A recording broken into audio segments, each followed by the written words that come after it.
अस्सलाम वालेकुम दोस्तों, कैसे आप सब। उम्मीद करता हूँ खैरियत से होंगे। मैं पठान नाज़िम आप सभी का हेलो लर्निंग यूट्यूब चैनल पर खैर मकदम करता हूँ, वेलकम करता हूँ। जैसे कि आप सब जानते हैं दोस्तों कि सीटेट 2024 के जो फॉर्म है फिल हो चुके हैं और आपका जो इम्तिहान है वो 7 जुलाई 2024 को कंडक्ट करवाया जाएगा। इसी बात को मद्देनज़र रखते हुए हेलो लर्निंग एकेडमी पर सीटेट इम्तिहान के लिए उर्दू पेडागोजी की क्लासेस स्टार्ट हो चुकी है। यहाँ पर उर्दू की सभी क्लासेस सिलेबस के मुताबिक चलेंगी, यानी कि इस ऑफिसर्स निसाब आपको जो है तो यहाँ पर करवाया जाएगा, वो भी फ्री ऑफ कॉस्ट। आपको कोई भी पेड कोर्स लेने की ज़रूरत नहीं है। यहाँ आपको फ्री में मुकम्मल क्लासेस सिलेबस के मुताबिक दस्तियाब करवाई जाएंगी। बदले में आपको चैनल को सब्सक्राइब कर देना है और अपने दोस्तों में शेयर कर देना है जो सीटेट 2024 की तैयारी कर रहे हैं। वीडियो को लाइक करना है और बेल आइकन को प्रेस करना है ताकि आने वाली वीडियो की नोटिफिकेशन आप तक पहुंचे।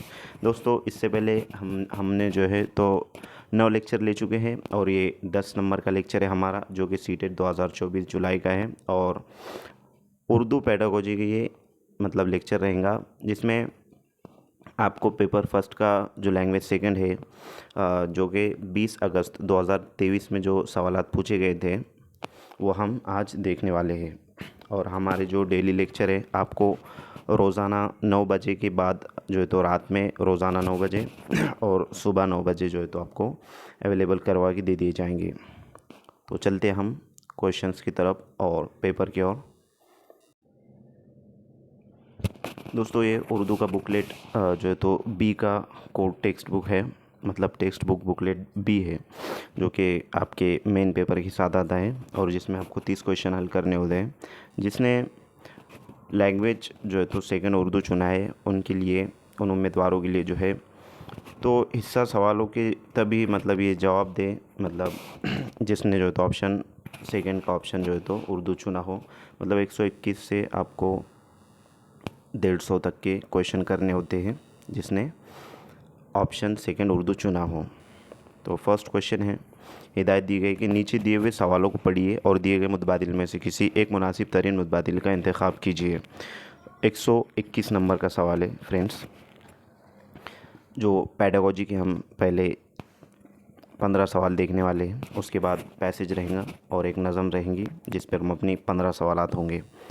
121 नंबर का सवाल है कि एक माँ दूसरी जमात के उस्ताद से कहती है कि उसका लड़का बाज़ औक़ात ऐसी बातें करता है कि उसने उससे कबल जो है तो किसी बालिग को या उसके भाई बहनों को ऐसे बोलते हुए नहीं सुना है। ये कैसे मुमकिन हुआ? दर्ज झेल में से कौन इस सवाल का सबसे मौजूद जवाब है? फर्स्ट ऑप्शन है, लड़के इस वक्त ज़बान सीखते हैं जब हम लड़कों की ज़बान के फ़रोग़ को तक़वियत फ़राहम करते हैं। नंबर 2, इंसानी दिमाग ख़ल्क़ी एतबार से ज़बान सीखने के लिए बना है। नंबर 3, तामीरत पसंद नज़रिए के मुताबिक लड़के नई ज़बान ईजाद कर सकते हैं। और नंबर 4, बच्चे सिर्फ़ बड़े लोगों की नकल करके ज़बान सीखते हैं। तो दोस्तों, यहाँ पर आपका जो राइट आंसर रहेगा ऑप्शन नंबर 2 रहेगा कि इंसानी दिमाग ख़ल्क़ी एतबार से मतलब कुदरती एतबार से जो है तो ज़बान सीखने के बना है। नेक्स्ट क्वेश्चन है, 122 नंबर का सवाल है कि इब्तिदाई ख़वानदगी की तहसील में मुस्तमिल तकनीक जिसमें बालिग और बच्चे एक साथ किसी किताब को पढ़ते हैं। बालिग सवाल करते हैं और मकालमे की हौसला अफजाई करते हैं। इसके बाद बच्चे भी बालिग लोगों से सवाल करते हैं। ये है नंबर 1, मकालमाती क़िरात। नंबर 2, मुश्तरका क़िरात। नंबर 3, कहानी सुनना। और नंबर 4, मिसाली क़िरात। दोस्तों, ये जो आंसर रहेगा इसका इस सवाल का, तो फर्स्ट ऑप्शन राइट आंसर रहेगा कि मकालमती क़िरात, क्योंकि बच्चे और बालिग दोनों भी जो है तो इसमें शामिल हाल है। नेक्स्ट क्वेश्चन है, 123 नंबर का सवाल है कि उस्ताद ज़बान के आमोज़गारों की सुनने की महारत को फ़रोग़ दे सकता है। नंबर 1, आमोज़गारों के लिए ऐसे मौक़े फ़राहम करके जहाँ वो मुख्तलिफ़ माख़ज़ और लोगों को सुन सके और सुनने की सरगर्मियों में शामिल हो। नंबर 2, ज़बान की दूसरी महारतों के अलावा सिर्फ़ सुनने की महारतों पर तवज्जो मरकूज़ करके। नंबर 3, जो भी वो ख़ामोशी से सुन रहे हो उन्हें वो सुनने देना। नंबर 4, क्लासरूम के अंदर और बाहर आमोज़गारों के साथ मुस्तकिल बातचीत करके। दोस्तों, इस सवाल का राइट आंसर रहेगा ऑप्शन नंबर 1 कि कि आमोज़गारों के लिए ऐसे मौके फ़राहम करके जहाँ वो मुख्तलिफ़ माख़ज़ और उन लोगों को सुन सके और सुनने की सरगर्मियों में शामिल हो। नेक्स्ट क्वेश्चन है 124 नंबर का सवाल है, दावा और दलील वाला क्वेश्चन है। तो इस तरीके से जो क्वेश्चन है दोस्तों, ये ज़्यादातर जो है तो पेपर में इंक्लूड किए गए हैं। ये कन्फ्यूज़न वाले क्वेश्चन होते हैं, इसको आपको ध्यान से पढ़ना होता है और आंसर की तरफ जो है तो जाना होता है। तो दावा यहाँ पर अलिफ है। इब्तदाई सतह पर ज़बान में क़तियत सबसे ज़्यादा अहम है। दलील है बे, क़वाइद इब्तदाई दरसियात का अटूट हिस्सा है। दर्ज झेल में से मौजू तरीन जवाब का इंतखाब करें।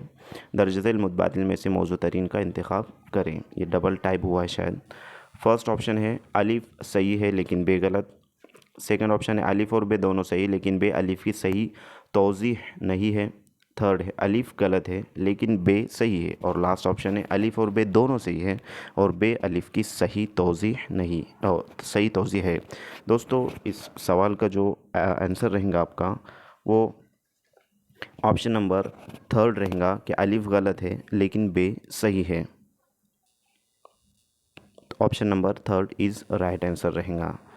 नेक्स्ट क्वेश्चन है 125 नंबर का सवाल है कि ज़बान की आमोजिश की नौइयत और दरसियाती निज़ाम में उन दोनों के इत्तलाक़ के बारे में नज़रियाती मौज़ू और नज़रियाती मौक़िफ़ और अक़ीदा है। नंबर 1 अंदाज़े नज़र, नंबर 2 मवाद, नंबर 3 टेक्निक और नंबर 4 निसाब। तो दोस्तों ज़बान की नौइयत और ज़बान की आमोजिश की नौइयत के बारे में जो है तो ये सवाल है। तो इस सवाल का आंसर रहेगा आपका ऑप्शन नंबर 1 अंदाज़े नज़र। नेक्स्ट क्वेश्चन है तश्कीली तय्युन क़द्र है, मतलब तश्कीली तय्युन क़द्र क्या है और किसे कहते हैं। फर्स्ट ऑप्शन है कोर्स के दौरान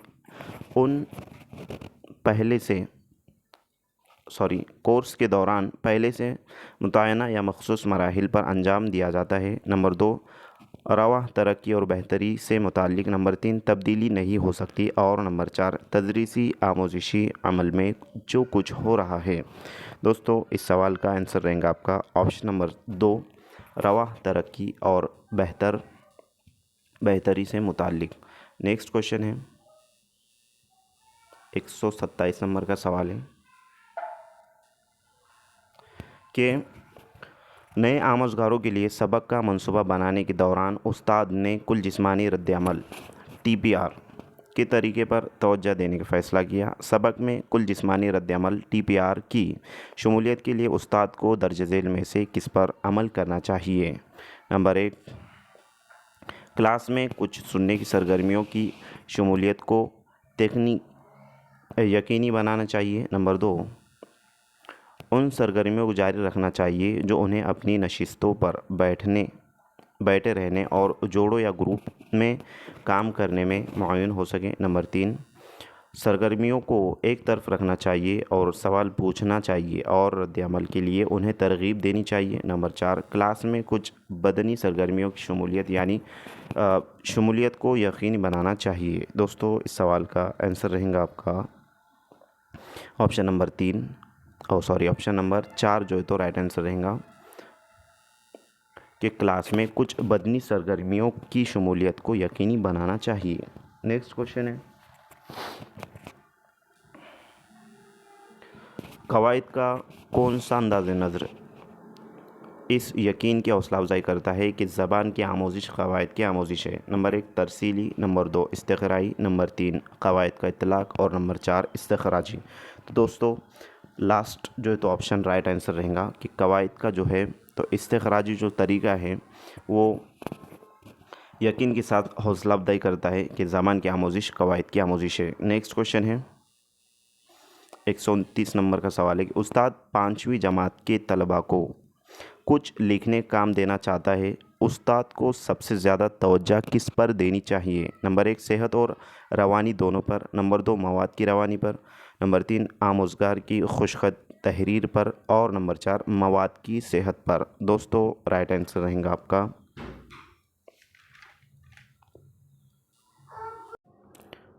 ऑप्शन नंबर 2 आपका राइट आंसर रहेगा कि मवाद की रवानी पर जो है तो उस्ताद को तवज्जो देनी चाहिए।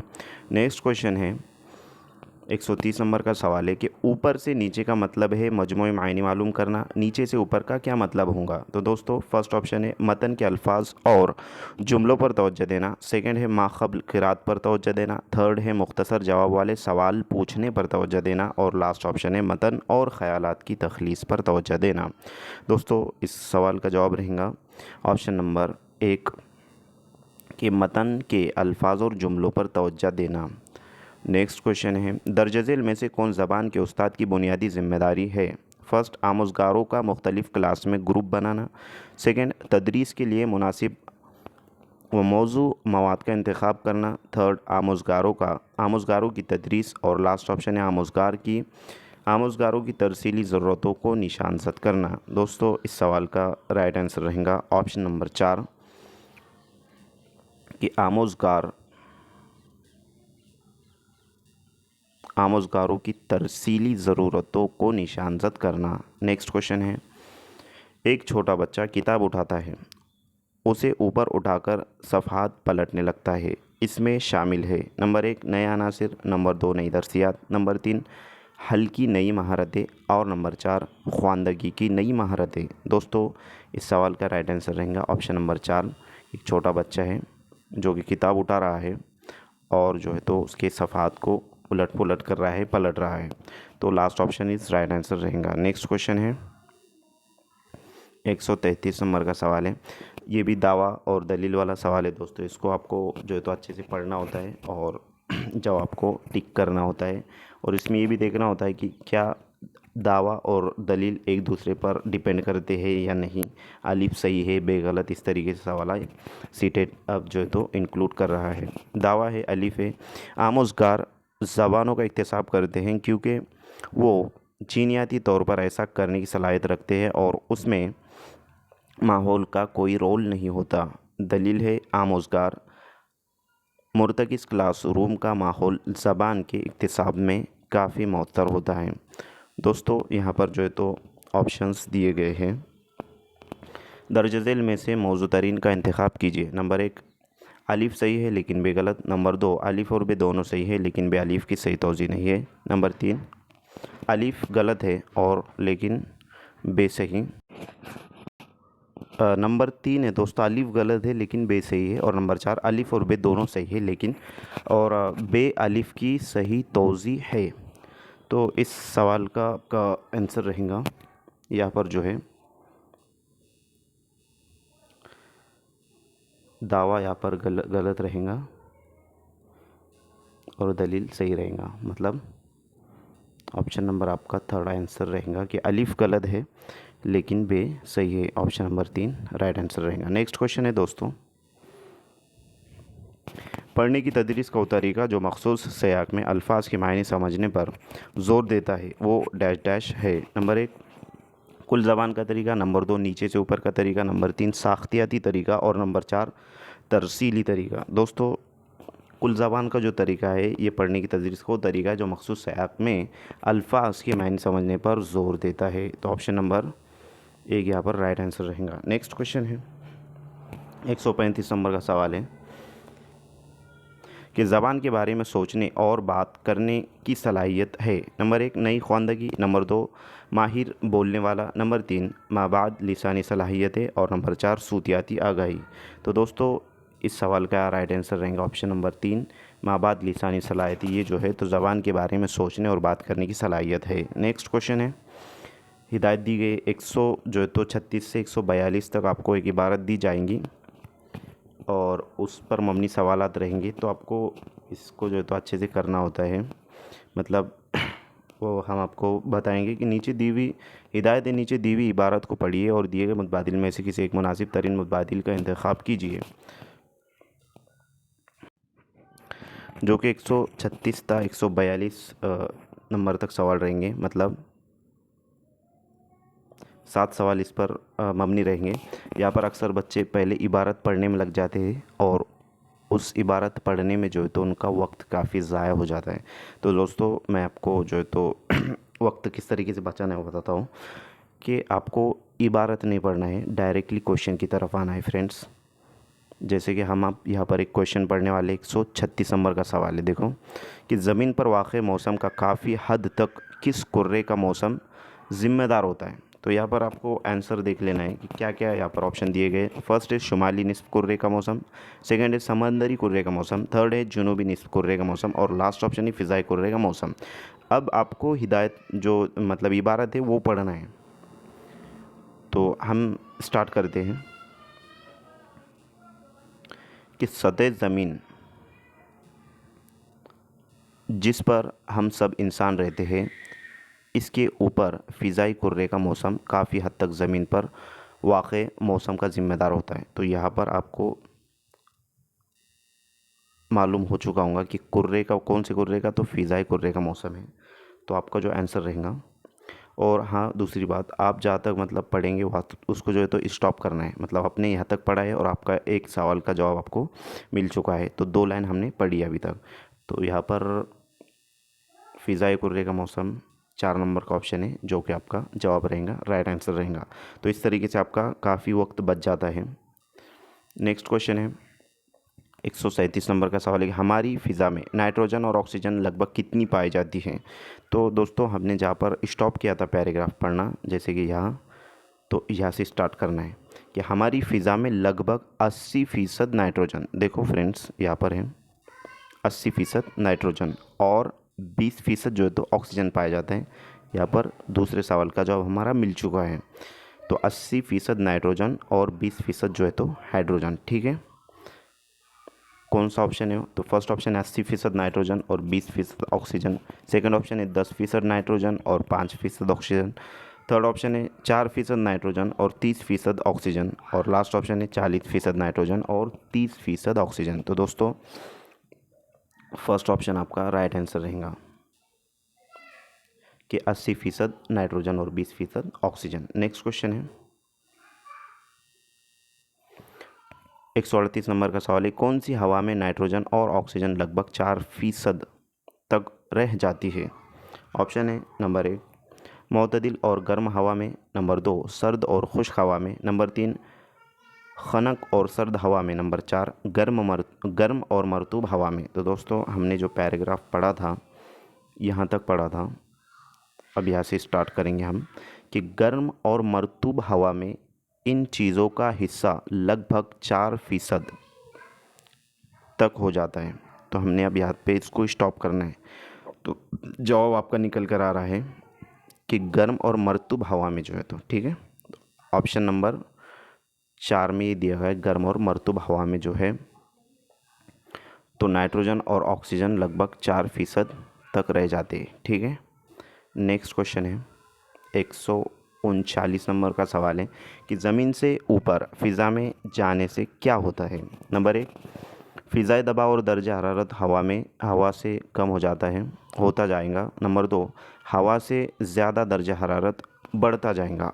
नंबर 3 दर्जा हरारत ज़्यादा होता जाएगा और नंबर 4 हवाई दबाव ज़्यादा बढ़ जाएगा। दोस्तों ज़मीन से ऊपर फ़िज़ा में, ठीक है, ये आपको कोड वर्ड ध्यान में रखना होता है। यहाँ पर जो है तो हमने उसको स्टॉप किया था पैराग्राफ को और यहाँ से स्टार्ट करेंगे कि जो ज़मीन से ऊपर फ़िज़ा में जाइए, जो ज़मीन से ऊपर फ़िज़ा में जाइए, दबाव और दर्जा हरारत हवा से कम होता जाएगा। खैर समझ में आ चुका हूँ आपको, यहाँ पर स्टॉप करना है। ठीक है, तो फ़िज़ाई दबाव और दर्जा हरारत हवा से कम होता जाएगा। तो यहाँ पर फर्स्ट ऑप्शन रहेगा आपका आंसर कि फ़िज़ाई दबाव और दर्जा हरारत हवा से कम होता जाएगा। फर्स्ट ऑप्शन राइट आंसर रहेगा। नेक्स्ट क्वेश्चन है 140 नंबर का सवाल है ज़मीन की गर्मी किसकी बदौलत ज़मीन में जज़्ब होकर फ़िज़ा में फैलती है। कि ज़मीन की जो गर्मी है वो किसकी बदौलत जो है तो ज़मीन में जज़्ब होकर फ़िज़ा में फैलती है।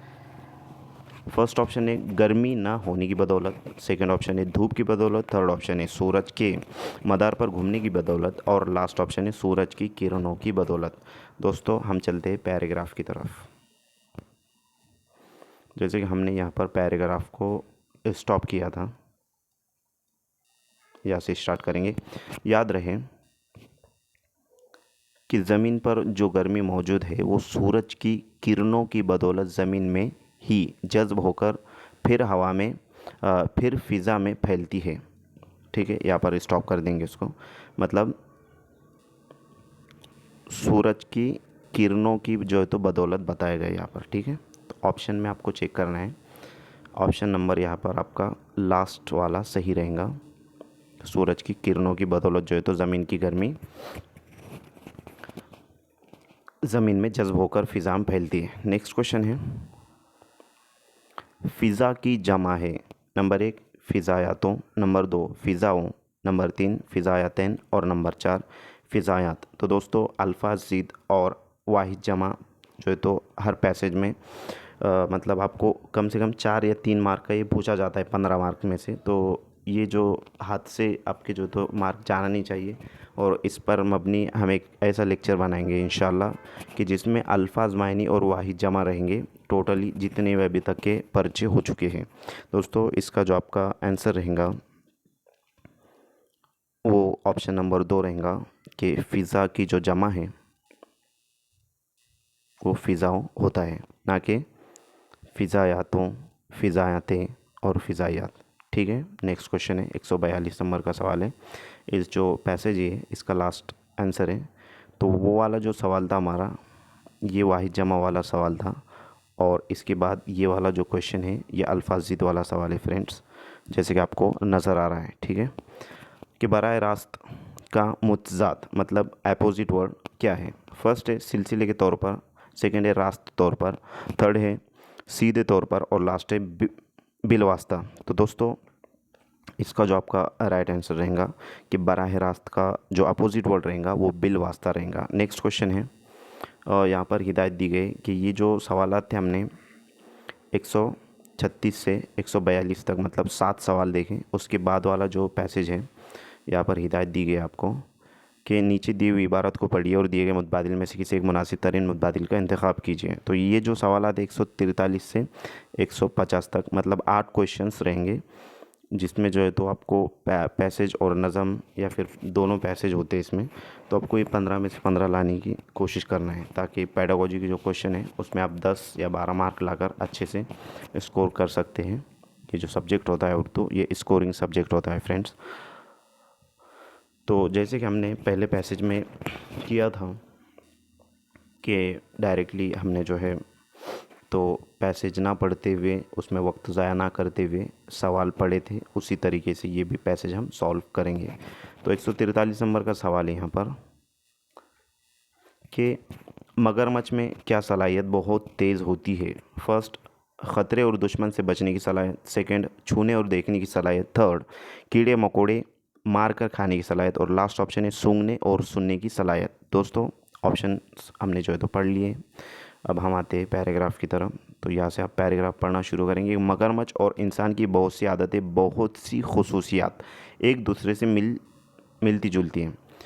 इसकी सूंघने की, देखो यहाँ पर इसकी सूंघने और सुनने की सलाहियत बहुत तेज़ होती है। तो यहाँ पर पैराग्राफ स्टार्ट मतलब ख़त्म करेंगे, हम स्टॉप करेंगे और ऑप्शन में चेक करेंगे कि सूंघने और सुनने की सलाहियत ऑप्शन नंबर 4 जो है तो आपका राइट आंसर रहेगा कि मगरमच्छ की जो है तो ये सूंघने और सुनने की सलाहियत बहुत तेज़ होती है। ठीक है, नेक्स्ट क्वेश्चन है 144 नंबर का सवाल है कि मगरमच्छ कैसा जानवर है। नंबर 1 जंगलों में रहने वाला, नंबर 2 रेंगने वाला, नंबर 3 रेगिस्तान में रहने वाला, और नंबर 4 उड़ने वाला। दोस्तों अब जहाँ से जो है तो हमने पैराग्राफ को स्टॉप किया था वहाँ से जो तो हम स्टार्ट करेंगे, जैसे कि यहाँ से हम शुरू करेंगे। ठीक है, हिंदुस्तान में मीठे पानी का मगरमच्छ मुल्क के तकरीबन सभी इलाकों के चश्मों, दरियाओं और तालाबों में पाया जाता है। रेंगने वाले इस जानवर की खाल खुरदुरी होती है। तो आपको जवाब मिल चुका है यहाँ पर, रेंगने वाला जानवर जो है तो मगरमच्छ है। तो आपका जो आंसर रहेगा फ्रेंड्स वो ऑप्शन नंबर 2 आंसर रहेगा आपका राइट, कि रेंगने वाला जो है तो मगरमच्छ रेंगने वाला जानवर है। नेक्स्ट क्वेश्चन है 145 नंबर का सवाल है कि छोटे मगरमच्छ किस काम में माहिर होते हैं? नंबर 1 दौड़ लगाने में, नंबर 2 तीरने में माहिर, नंबर 3 छलांग लगाने में और नंबर 4 शिकार को पकड़ने में। जहाँ पर जो है तो हमने पैराग्राफ को स्टॉप किया था फ्रेंड्स, वहाँ से स्टार्ट करेंगे हम। इसकी लंबाई 4 मीटर बल्कि इससे भी ज़्यादा हो सकती है। बाज़ मगरमच्छों का वज़न तो 300 किलोग्राम तक होता है। छोटे मगरमच्छ छलांग लगाने में माहिर होते हैं। तो यहाँ पर छोटे मगरमच्छ के ताल्लुक़ से एक जुमला दिया गया है, तो वो काय के अंदर माहिर होते हैं कि छलांग लगाने में माहिर होते हैं। यहाँ पर आपको ऑप्शन में मतलब जवाब मिल चुका है। ऑप्शन नंबर 3 राइट आंसर रहेगा। नेक्स्ट क्वेश्चन है 146 नंबर का सवाल है, मगरमच्छ की खुराक का अहम हिस्सा क्या है? नंबर 1 पेड़ पौधे, नंबर 2 मेंढक, नंबर 3 कीड़े मकोड़े और नंबर 4 मछली। दोस्तों जहाँ से हमने पैराग्राफ को स्टॉप किया था वहाँ से स्टार्ट करेंगे कि जैसे कि मछली उनकी खुराक का बहुत अहम हिस्सा है। तो ऑप्शन नंबर यहाँ पर आप हमारा 4 राइट आंसर रहेगा कि मछली जो है तो मगरमच्छ की खुराक का अहम हिस्सा है। नेक्स्ट क्वेश्चन है 147 नंबर का सवाल है कि बड़ा होने पर मगरमच्छ कौन से जानवरों को पकड़ लेता है? नंबर 1 दरियाई घोड़े और घड़ियाल को, नंबर 2 शेर और लोमड़ी को, नंबर 3 जंगली सूअर और हिरन को और नंबर 4 भेड़िए और जंगली कुत्ते को। तो दोस्तों यहाँ पर जहाँ से हमने जो है तो पैराग्राफ को स्टॉप किया था वहाँ से स्टार्ट करेंगे। इसके अलावा ये छोटे केकड़े और मेंढक भी खाते हैं। जब वो मज़ीद बड़ा हो जाता है तो जंगली सूअर और हिरन तक पकड़ लेता है। तो ये जो है तो आपका पैराग्राफ यहाँ पर ख़त्म हुआ और आपका जो आंसर भी यहाँ पर निकल के आ रहा है कि जंगली सूअर और हिरन। ठीक है, तो यहाँ पर ऑप्शन नंबर 3 आपका जो है तो राइट आंसर रहेगा, जंगली सूअर और हिरन ये जो है तो मगरमच्छ इन बड़े जानवरों को भी पकड़ लेता है। नेक्स्ट क्वेश्चन है सेकंड मतलब 148 नंबर का सवाल है, हिंदुस्तान में कौन सा मगरमच्छ मुल्क के तकरीबन सभी इलाकों के चश्मों, दरिया और तालाबों में पाया जाता है? नंबर 1 गंदले पानी का मगरमच्छ, नंबर 2 खारे पानी का मगरमच्छ, नंबर 3 गंधे पानी का मगरमच्छ और नंबर 4 मीठे पानी का मगरमच्छ। तो दोस्तों यहाँ पर ऑप्शन आपको मतलब पैराग्राफ पढ़ना है यहाँ से कि मगरमच्छ और मतलब पैराग्राफ ख़त्म हो चुका था और वहाँ से आपको फिर से जो तो स्टार्ट करना है क्योंकि क्वेश्चन पूछा गया है। मगरमच्छ और इंसान की बहुत सी आदतें, बहुत सी खुसूसियात एक दूसरे से मिलती जुलती हैं। इसकी सूंघने की सलाहियत बहुत तेज़ होती है। हिंदुस्तान में मीठे पानी का जो है तो मगरमच्छ मुल्क के तकरीबन इलाकों में चश्मों में, दरियाओं में, तालाबों में पाए जाते हैं। तो यहाँ पर ऑप्शन मीठे पानी के ताल्लुक से दिया गया है। ऑप्शन नंबर 4 आपका राइट आंसर रहेगा। मीठे पानी का जो मगरमच्छ है वो हिंदुस्तान की तमाम तर जो है तो तकरीबन चश्मों, दरियाओं और तालाबों में पाया जाता है। नेक्स्ट क्वेश्चन है 149 नंबर का सवाल है कि खुसूसियत की जमा है। तो ये वाहिद जमा वाला सवाल है दोस्तों, और ये अक्सर सवालात जो है तो पैराग्राफ, पैसेज और नज़म के आखिरी में 2 सवाल ही कंपलसरी पूछे जाते हैं। इसकी आपको जो है तो अच्छे से तैयारी करना है। फर्स्ट ऑप्शन है खसलतों, सेकंड ऑप्शन है खुसूसियात, थर्ड ऑप्शन है खासियतैन और लास्ट ऑप्शन है खसीसों। दोस्तों राइट आंसर रहेगा ऑप्शन नंबर 2, खुसूसियत की जमा खुसूसियात होता है। लास्ट क्वेश्चन है इस आपके जो है तो इस लेक्चर का 150 नंबर का सवाल है दोस्तों। मैं उम्मीद करता हूँ कि आपको जो है तो वीडियो अच्छे से समझ में आएंगे सवालात, और अगर आपके जहन में कोई सवालात आते हैं तो आप कमेंट बॉक्स में कमेंट कर सकते हैं, सीटेट से मुतालिक जो भी है। तो लास्ट वाला जो सवाल है आपका मीठा का मुतज़ाद है। नंबर 1 फीका, नंबर 2 तुर्श, नंबर 3 तीखा और नंबर 4 खट्टा। तो दोस्तों आपने सुना होगा खट्टा और मीठा, तो उसका अपोजिट वर्ड पूछा गया है। ऑप्शन नंबर 4 आपका राइट आंसर रहेगा।